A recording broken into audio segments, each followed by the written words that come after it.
اچھا ایک اور چیز، ابھی جس طرح سے آپ نے اپنی گفتگو کے دوران بہت اچھی گفتگو آپ نے فرمائی ہے، اس میں آپ نے مشکل کشا کا لفظ استعمال کیا ہے.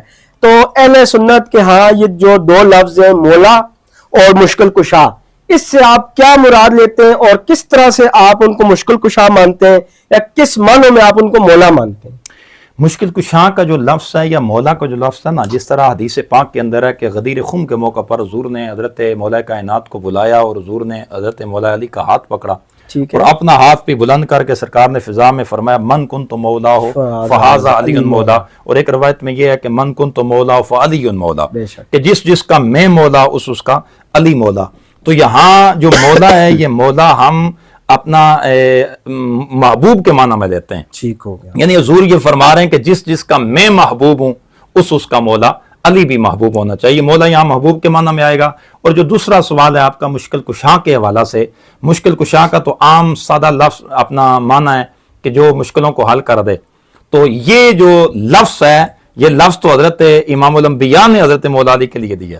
دیکھیں وہ تو لقب جس طرح سے کہ اے مٹی والے ابو تراب، ٹھیک ہے نہ وہ اس طرح سے. اب میرے کہنے کا مقصد یہ کہ کیا آپ اب بھی اس حالات میں بھی ان کو مشکل کشا مانتے ہیں؟ بالکل مانتے ہیں.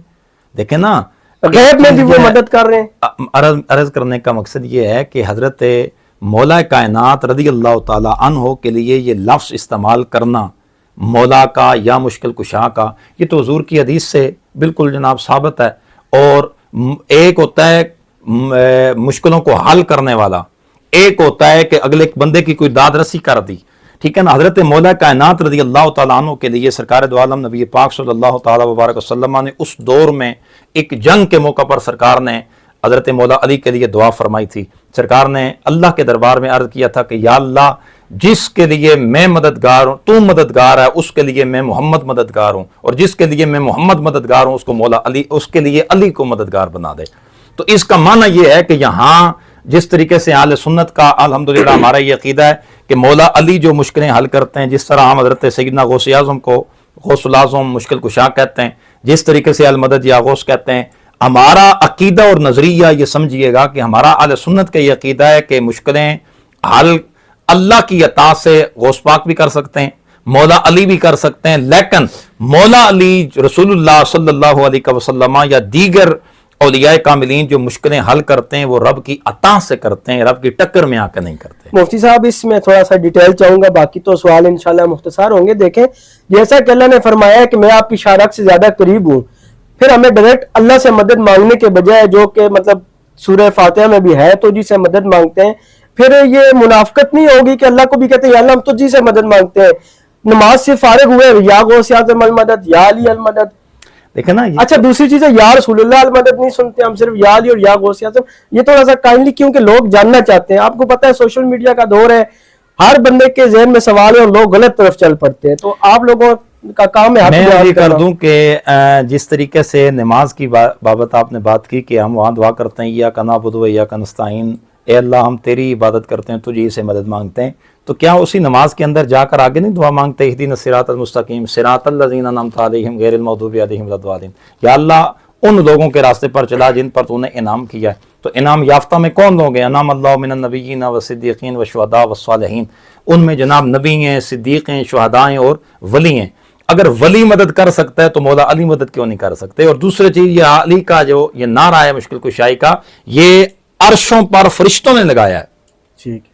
جس وقت یہ وہ موقع تھا کہ جب ہجرت کا وہ واقعہ آپ نے سارا سنا ہوا ہے کہ ہجرت کے موقع پر حضور نے حضرت مولا علی کو بلایا اور سرکار نے فرمایا علی یہ میرا بستر ہے اور یہ امانتیں مکے کے اندر فلاں فلاں بندوں کی یہ امانتیں، ان کو دے کر پھر تو مجھے مدینے میں آ کے مل لینا. مولا علی فرماتے ہیں کہ میں سو گیا، میں نے امانتیں دی، پھر میں مدینے میں حضور کے پاس چلا گیا. اب جس وقت یہاں بہت بڑے بڑے اکابرین امت نے حضرت امام جلال الدین سیوطی جیسے، حضرت شاہ عبداللہ محدث دہلوی جیسے ان بزرگوں نے لکھا ہے کہ اس وقت جس لمحے مولا علی حضور کے بستر پہ مکے میں سوئے ہوئے تھے تو اس وقت اللہ نے آسمان بالا پر تمام فرشتوں کو جمع کر لیا. ٹھیک ہے. تمام فرشتوں کو جمع کر کے اللہ نے فرمایا جبریل اپنی عمر میکائیل کو دے دے. یا اللہ ابھی تو میری ڈیوٹی رہتی ہے، میں نے تو حضور کے پاس جانا ہے.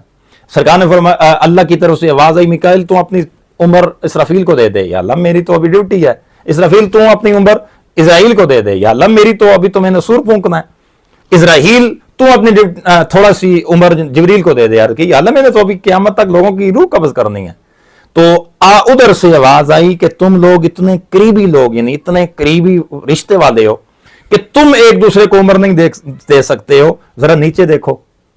تو مکے کے اندر بستر رسول پہ مولا علی سوئے ہوئے تھے. جب فرشتوں نے دیکھا تو فرشتوں نے جناب بے ساختہ یہ نعرہ لگایا، واہ علی تیرے صدقے جائیں. اس کا معنی یہ بنتا ہے علی تجھ پہ قربان ہو جائیں، ہماری جان بھی قربان ہے، ہمارا سب کچھ قربان ہے. تو یہ نعرہ تو جناب عرشوں پر فرشتے لگا رہے ہیں. ٹھیک ہے محسن صاحب، انشاءاللہ اس ٹاپک پہ مزید ڈیٹیل نیکسٹ پروگرام بھی کریں گے. اب ایک اور چیز ہے، یہی خیبر کے موقع پہ، باقی تو یہ واقعہ سب نے سنا ہوا ہے، وہاں پہ جب نبی پاک نے دعا فرمائی تھی اور اللہ نے حضرت علی کو مدد کے لیے بھیجا، وہ واقعہ کس طرح سے ہے؟ کیونکہ بہت شارٹ کٹ بتایا جاتا ہے کہ دیکھیں جی نبی نے مدد اللہ سے مانگی، اللہ نے علی کو بھیجا، تو اس کو بڑے توڑ موڑ کے معنوں میں بیان کیا جاتا ہے. یہ ذرا بتا دیجیے. اس میں اہل سنت کا جو موقف ہے وہ یہی ہے کہ حقیقی مددگار تو دیکھیں نا اللہ ہے. جس طریقے سے کئی جنگوں میں، جنگ بدر میں حضور نے اللہ کے دربار میں دعا کی تو اللہ کی طرف سے جو مدد آئی وہ قرآن کے اندر یہ موجود ہے کہ اللہ نے آسمان سے نشانی والے فرشتے بھیجے. جی. وہ فرشتے 3000 فرشتے آئے.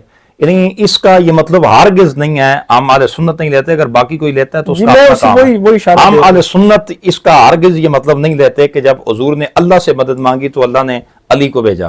نہیں، یہ ہرگز نہیں ہے. اس میں یہ ہے کہ حضور نے دعا فرمائی تھی کہ یا اللہ اس بندے کے ذریعے تو میری مدد فرما جو تجھے سب سے زیادہ پیارا ہے. جس طریقے سے حضور نے یہ بھی فرمایا تھا کہ میں کل جھنڈا اس کو دوں گا جس کے ہاتھ پہ اللہ ہمیں فتح دے گا، اور وہ اللہ سے پیار کرتا ہوگا اور اللہ اس سے پیار کرتا ہوگا. میرا مقصد یہ ہے کہ وہاں پہ حضرت علی کو کوئی قاصد بھیج کے بلایا گیا یا اللہ نے ڈائریکٹ حضرت علی کو بھیجا، وہ کیا طریقہ کار تھا یہ جاننا. اس کا یہ تھا کہ اپنا یہ جنگ کے ساتھ یہ سارے حضور کے صحابی گئے ہوئے تھے. ٹھیک ہے. ٹھیک ہے نا، سارے صحابی جن میں حضرت سیدنا صدیق اکبر بھی تھے، فاروق اعظم بھی تھے، حضرت عثمان بھی تھے، مولا کائنات مولا علی مشکل کشا بھی تھے، باقی اصحاب رسول بھی تھے. وہاں یہ تشریف لے جا چکے تھے پہلے، لیکن حضور نے پہلے جناب ایک لشکر بھیجا، پھر دوسرا لشکر بھیجا. اب تیسرے لشکر کے بعد سرکار نے رات کو جناب یہ ارشاد فرمایا کل میں جھنڈا اس کو دوں گا جس کے ہاتھ پہ اللہ فتح عطا کرے گا، اور اس کی شان یہ ہوگی کہ وہ اللہ سے بھی پیار کرتا ہوگا اور اللہ اس سے پیار کرتا ہوگا، یعنی وہ اللہ کا بھی محبوب ہوگا اور اس کے رسول کا بھی محبوب ہوگا. تو اب صحابہ فرماتے ہیں ساری رات ہم نے نمازوں کے اندر نوافل میں ہمیں دعا مانگتے رہے، یا اللہ جھنڈا ہمیں مل جائے، یا اللہ جھنڈا ہمیں مل جائے، یا اللہ جھنڈا ہمیں مل جائے. جب صبح ہوئی تو سرکار نے فرمایا آئین علی ابن ابی طالب. وہ علی کدھر ہے بھائی؟ جی یا رسول اللہ میں حاضر. فرمایا علی لے جھنڈا، جا جناب جا کر ذرا. مطلب حضرت علی ادھر ہی موجود تھے، ساتھ موجود تھے، یہ اہل سنت کی کتب میں موجود. ٹھیک ہے.